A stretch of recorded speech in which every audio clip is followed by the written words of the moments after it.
Soy María Andrea Nieto y esto es El Control.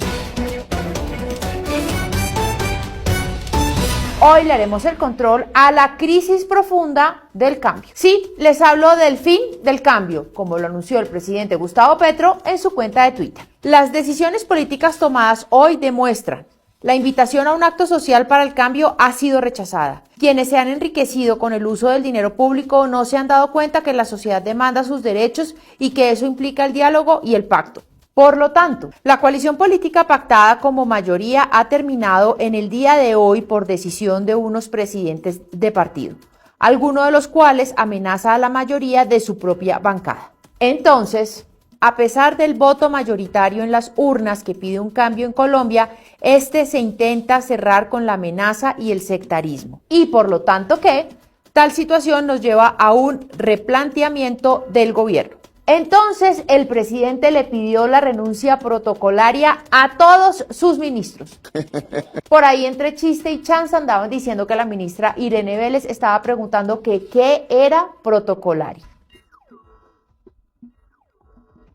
Pero ¿por qué el presidente Petro se puso tan bravo si su reforma a la salud sigue viva?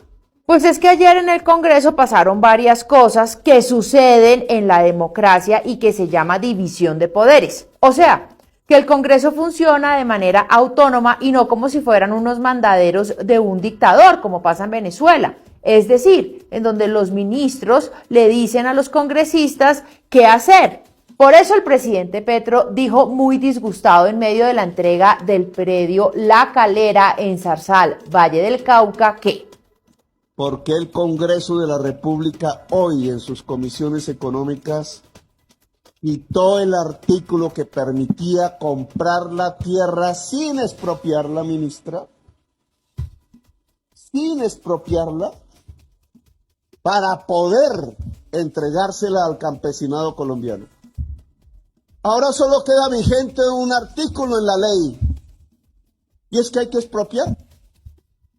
Uy, tenaz. O sea que van a incumplir con otra promesa de campaña cuando fueron a una notaría a afirmar que dizque no iban a expropiar. Y es que hay que expropiar. Luego no digan que no se les dijo. La verdad es que el debate del día de ayer en el Congreso, aunque dio como resultado que la reforma a la salud siga viva, pasó raspando.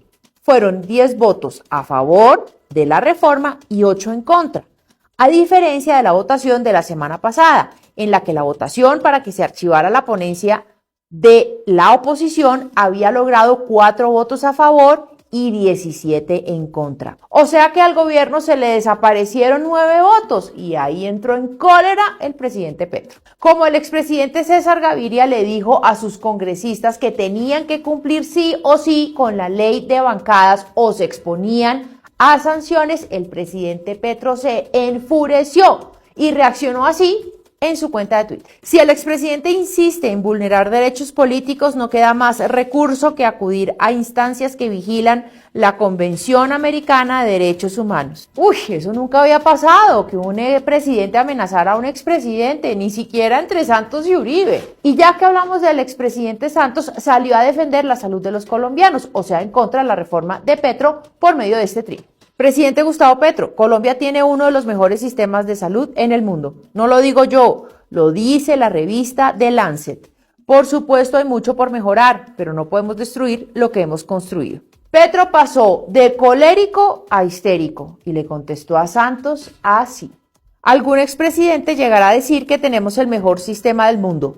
Mentiroso. El expresidente Álvaro Uribe Vélez también se manifestó a favor de la salud de los colombianos y en contra de la reforma de Petro en su cuenta de Twitter. Funciona mejor un sistema como el actual, vigilado por el Estado y con operadores públicos, privados y mixtos, que otro de control o de monopolio estatal que no admite la crítica y se vuelve irreformable. Petro le contestó así a Uribe. Todo esto que les estoy contando en el mismo día.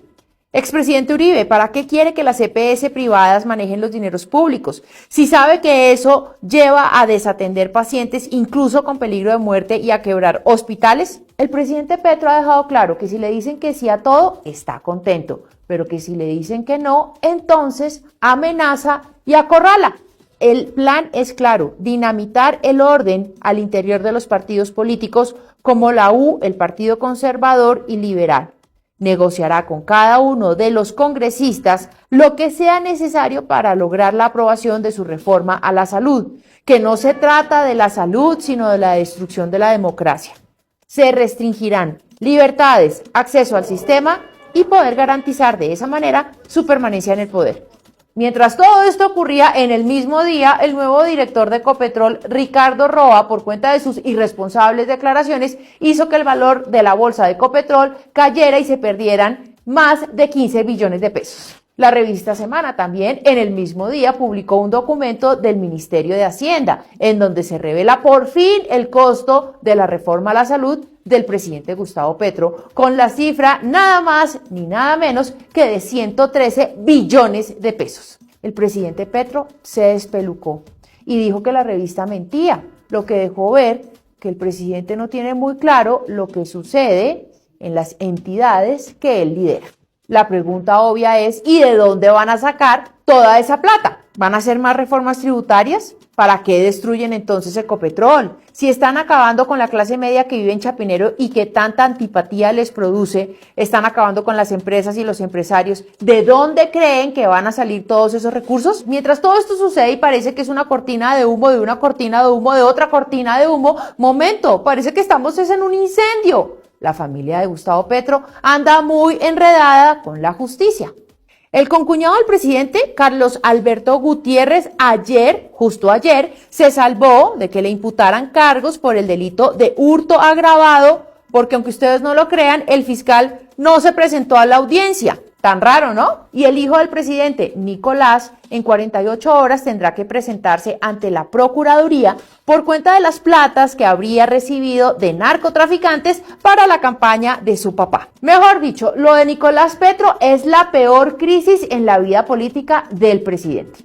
Pero lo de la reforma a la salud, la caída de Ecopetrol, la segunda crisis ministerial, la amenaza a los partidos políticos y la garrotera con todo el país en un solo día es la crisis más profunda. ¿Esto es el cambio del cambio? ¿Lo solucionarán todo a punta de mermelada? Presidente Petro, usted fue elegido para gobernar, administrar y construir. El hecho de haber ganado las elecciones no se traduce en que usted se haya convertido en el dueño del país. Cálmese y contrólese, porque todo lo que pasa en un solo día de su mandato requiere que usted deje salir la casta de un gobernante que una y no uno que nos conduzca al caos total.